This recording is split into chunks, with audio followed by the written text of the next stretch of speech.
We do fitness exercises, we train and we run and we try to eat healthy or whatever, or there is this whole health system going on supporting us, because we do not, or we haven't been able to get or understand the importance of mental and emotional health, and even on top of that, spiritual health. I believe that's the one reason why we have so many mental health problems, and also so many problems like aggression and fear and sadness and grief. Breath is the bridge that connects us with the spiritual world. Breath is the bridge that connects us with a healthy mental state. Breath could be a very easy, way to go back to your homeostasis, to your I'll call it always such a neutral observator state. Hello everyone, welcome to our podcast Breath Hub at Work. We have another beautiful, brilliant guest today. I'm still having problems with your name. Maybe you should spell your name. Wojciech. Almost there. Wojtek, yeah. It's Wojtek, yeah, Wojtek. Common Polish name, but it's difficult to pronounce. Yeah, welcome.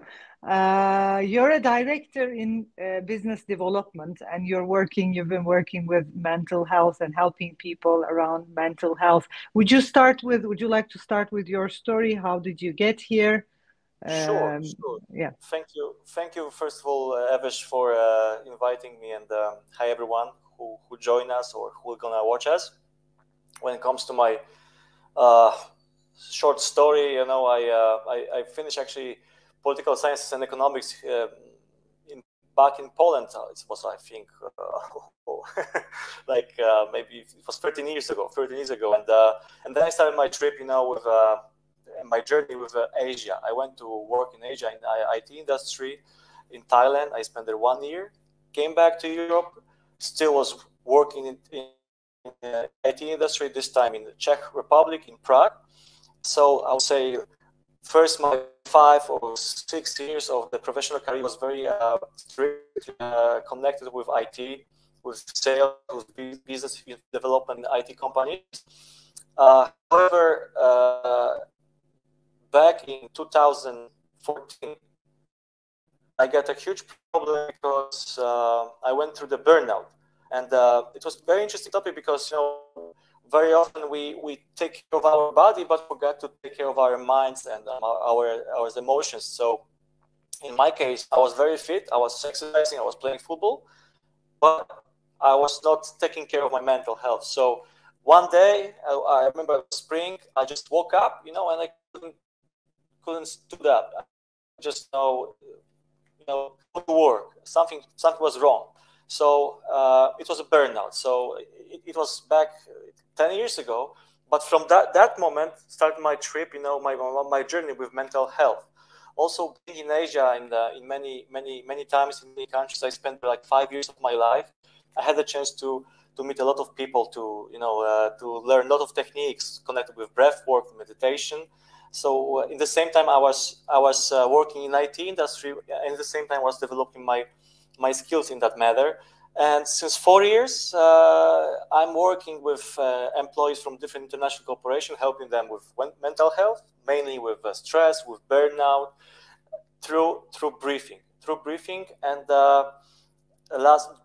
during the last 4 years, I had a chance to work with around 8,000 employees around the world. So wow, that number is amazing. That number is a really high number. Amazing. Thank you so much. Yeah. And I suppose, I suppose people who are interested in breath work, or who know the power of, breathing, already know that, to manage our emotions, to manage our emotional state, we need to learn how to manage our breathing. In Asia, it's like very interesting, because in the European culture, I think we misunderstood health, or what health means. And many people think health means physical health. And we see that a lot in the European culture, in the Western world, in the world where performance is very important. And we somehow forget that health is actually emotional, mental, physical, even spiritual health combined. And when you don't have one of them, you can't have the other. And I think what you said around that is very important. Like you were very healthy and fit, but because of your emotional state, things started going wrong. And I think people in Asia do understand the importance of holistic health.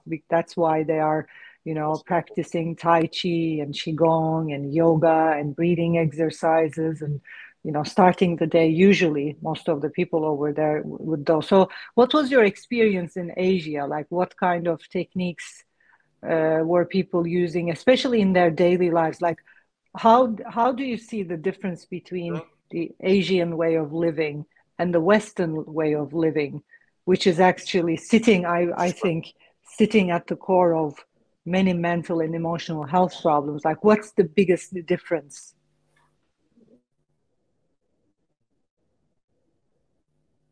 Yeah, sure. Well, it's a difficult question, and a lot of things may be put in this. But I was always interested into this diverse culture there. Why these people are not so into rush, like here, for example, in Poland? Why they're not so angry, for example, when the train is late 24 hours? Why they're not looking at the watch when they're waiting for the bus, but just waiting when the bus will be full of people, and then the bus, right? So I would say culture shock for me. I was learning the different way,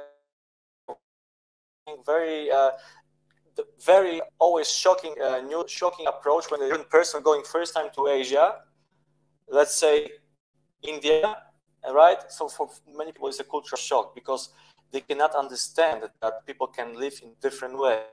Or I was meeting a lot of Hong people at the train station in the New Delhi or in different places, and I was talking to them and asking, "Hey, and is it okay?" And people were even smiling to me, right? And they were covered with what I'm saying. Hey, this is the different. Okay, everyone, we lost our friend, and I think he's going to come back. What he's telling us is very interesting, actually, about the difference between Asia. And if you have been, I have been to India, and I have been to many different places in Asia, and like Thailand and Bali and India, in Bhutan. And it's very interesting, actually. I mean, the way people live, the way people approach to life. And we can basically say, if you haven't ever been to Asia, we can just say the difference comes from, I think, the difference between understanding the importance of mental health, importance of emotional health. They are much more stronger mentally than many people, or spiritually than many people in the Western culture. And that's why, although the Westerners, the Western culture, we seem to be, stronger physically, and we do fitness exercises, we train and we run and we try to eat healthy or whatever, or, there is this whole health system going on supporting us, because we do not, or we haven't been able to get or understand the importance of mental and emotional health, and even on top of that, spiritual health. I believe that's the one reason why we have so many mental health problems, and also so many problems like aggression and fear and sadness and grief. Like I see a lot of people nowadays who are experiencing burnout syndromes and really, feeling agitated during the day. I hear a lot of people who say, like, I feel like I'm suffocating, or I feel like, I'm totally lost, and I feel like there is no meaning in my life. These are all, it's kind of like if you feel an emptiness inside of you, or if you aren't mentally and emotionally strong, if you are someone getting triggered easily, emotionally triggered easily, for example, when you miss the bus, or when something goes wrong in your daily activities and you get triggered, that shows you and all of us that you aren't emotionally, mentally, and spiritually healthy, and you probably need some mental or spiritual or emotional practice. And breathwork sits on top of these practices, because breathwork not only physically supports us with daily breathwork. Of course, we increase the oxygen levels in our blood, we increase the oxygen levels in our cells regenerate faster, we get much more younger and stronger. So physically, it is easy to understand. But not only physically, but also emotionally and also mentally and spiritually, breath is the bridge that connects us with the spiritual world. Breath is the bridge that connects us with a healthy mental state. When our breath isn't balanced and when we are breathing dysfunctional, because of the chemical change in our body, because our respiration regulates our body fluid pH, our overall chemistry, whenever we are breathing dysfunctional, because it affects our respiratory chemistry, it affects our body fluid chemistry or our overall chemistry, pH levels, and we get either too alkaline or too acidic and start experiencing emotional symptoms of being acidic and alkaline. I usually teach my students that first in a breathwork training or in a breathwork certificate program. I think this is the most important thing to understand. All psychological issues, like all of these emotional getting triggered, or if you're not experiencing life in a balanced emotional state, if you lose it during the day, get into emotions get triggered, you are probably breathing dysfunctional, because emotional problems and psychological imbalances are chemical problems. And that's why psychiatrists or psychologists, whenever they want to heal someone, and it's hard to heal someone just with psychotherapy or basic methods, they also prescribe some medicine which do change their chemical state, because all emotions are, or all emotional triggers, or all psychological imbalances are chemical problems. That was what I was explaining to them. I usually start my trainings telling my students that respiration is the one thing that regulates our body fluid pH.